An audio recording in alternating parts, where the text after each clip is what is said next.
हरिशंकर पात्र भाणीवाड़ना ए वर्ष रथ यात्रा माने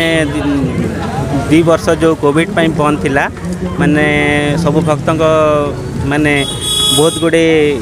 उत्साहित थिले। ए वर्ष बहुत भीड़ होती बहुत जाकजमक रथ यात्रा होती भक्त माने भी बहुत उत्साहित बहुत सुरुखुरु भी होती सबुदिन माने मौसी माँ मंदिर भजन समारोह होची बहुत भीड़ भी होची और बहुत भल लगुच। निकिता मिश्र भवानीपाटना बीबीसी बड़ा भल लगुचे रथ यात्रा आरंभ करना बाहर यात्रा पर्यंत जहाँ सब मेला लगी से बहुत भल लगुच नुआ नुआ भेराइटी टाइप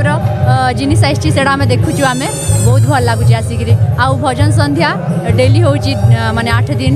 जो से आसिक बहुत मनमुग्ध भरा गीत सब गा जामें बहुत खुशी शुणिके। हाँ बहुत ऑडियंस बहुत खुशी अच्छा बहुत आसुंच निवेदिता आम ये नुआ आसुए आमको बहुत भल लगे मेला बुलिकी बहुत जिनस आखापी मजा लगुच। आम ये पाखे रोचु आम बारिपदा लोक भजन बहुत बढ़िया हो बहुत बढ़िया बढ़िया भजन हो आसिक ये मैंने एंजॉय ठाकुर को बहुत सुंदर सजा भी हो ठाकुर बढ़िया देखिपारे ये बहुत बढ़िया जिनस मेन कर छोट छुआ खेलना बहुत बढ़िया आसटे मसला आइटम बहुत भल भल आम भी बहुत बढ़िया बढ़िया रोचे प्रिफरेबल एट थैंक यू।